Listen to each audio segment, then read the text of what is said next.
Quando ficou decidido que navegaríamos para a Itália, Paulo e alguns outros presos foram entregues a um centurião chamado Júlio, que pertencia ao regimento imperial.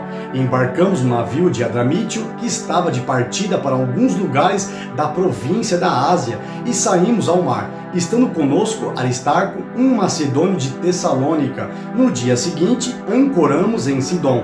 E Júlio, num gesto de bondade para com Paulo, permitiu-lhe que fosse ao encontro dos seus amigos, para que estes suprissem as suas necessidades.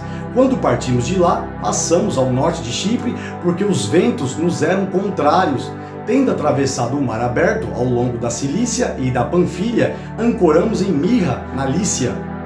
Ali o centurião encontrou um navio alexandrino que estava de partida para a Itália, e nele nos fez embarcar. Navegamos vagarosamente por muitos dias e tivemos dificuldade para chegar a Cnido, não sendo possível prosseguir em nossa rota devido aos ventos contrários. Navegamos ao sul de Creta, defronte de Salmona, costeamos a ilha com dificuldade e chegamos a um lugar chamado Bons Portos, perto da cidade de Lazéia.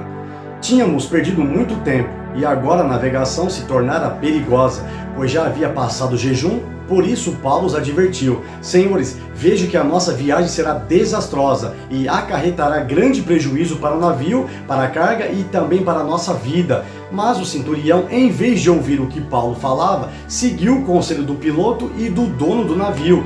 Visto que o porto não era próprio para passar o inverno, a maioria decidiu que deveríamos continuar navegando, com a esperança de alcançar Fenícia e ali passar o inverno. Este era um porto de Creta que dava para sudoeste e noroeste.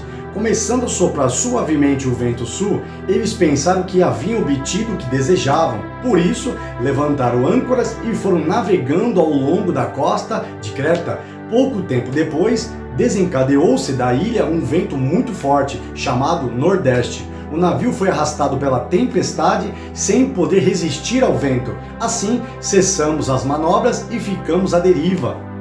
Passando ao sul de uma pequena ilha chamada Clauda, foi com dificuldade que conseguimos recolher o barco salva-vidas. Levantando-o, lançaram mão de todos os meios para reforçar o navio com cordas, e temendo que ele encalhasse nos bancos de areia de Sirte, baixaram as velas e deixaram o navio à deriva. No dia seguinte, sendo violentamente castigados pela tempestade, começaram a lançar fora a carga.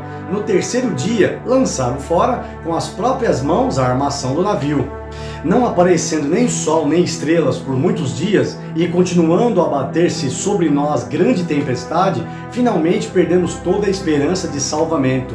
Visto que os homens tinham passado muito tempo sem comer, Paulo levantou-se diante deles e disse: os senhores deviam ter aceitado o meu conselho de não partir de Creta, pois assim teriam evitado este dano e prejuízo. Mas agora recomendo que tenham coragem, pois nenhum de vocês perderá a vida, apenas o navio será destruído. Pois ontem à noite apareceu-me um anjo do Deus a quem pertenço e a quem adoro, dizendo-me: Paulo, não tenha medo, é preciso que você compareça perante César. Deus, por sua graça, deu-lhe a vida de todos os que estão navegando com você. Assim, tenham ânimo, senhores. Creio em Deus que acontecerá conforme me foi dito. Devemos ser arrastados para alguma ilha. Na 14ª noite, ainda estávamos sendo levados de um lado para o outro no mar Adriático, quando por volta da meia-noite, os marinheiros imaginaram que estávamos próximos da terra.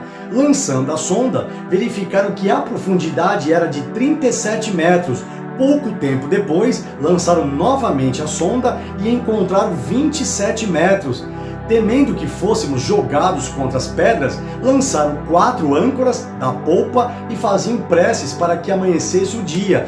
Tentando escapar do navio, os marinheiros baixaram o barco salva-vidas ao mar, a pretexto de lançar âncoras da proa. Então Paulo disse ao centurião e aos soldados: se estes homens não ficarem no navio, vocês não poderão salvar-se. Com isso, os soldados cortaram as cordas que prendiam o barco salva-vidas e o deixaram cair. Pouco antes do amanhecer, Paulo insistia que todos se alimentassem, dizendo: hoje faz 14 dias que vocês têm estado em vigília constante, sem nada comer. Agora eu os aconselho a comer algo, pois só assim poderão sobreviver. Nenhum de vocês perderá um fio de cabelo sequer. Tendo dito isso, tomou pão e deu graças a Deus diante de todos, então partiu e começou a comer. Todos se reanimaram e também comeram algo. Estavam a bordo 276 pessoas. Depois de terem comido até ficarem satisfeitos, aliviaram o peso do navio, atirando todo o trigo ao mar.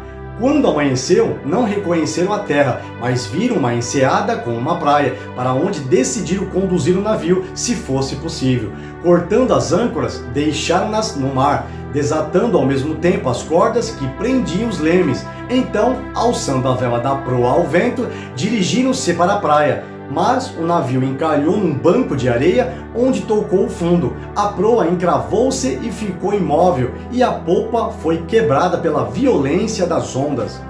Os soldados resolveram matar os presos para impedir que algum deles fugisse, jogando-se ao mar. Mas o centurião queria poupar a vida de Paulo e os impediu de executar o plano. Então ordenou aos que sabiam nadar que se lançassem primeiro ao mar em direção à terra. Os outros teriam que salvar-se em tábuas ou em pedaços do navio. Dessa forma, todos chegariam a salvo em terra.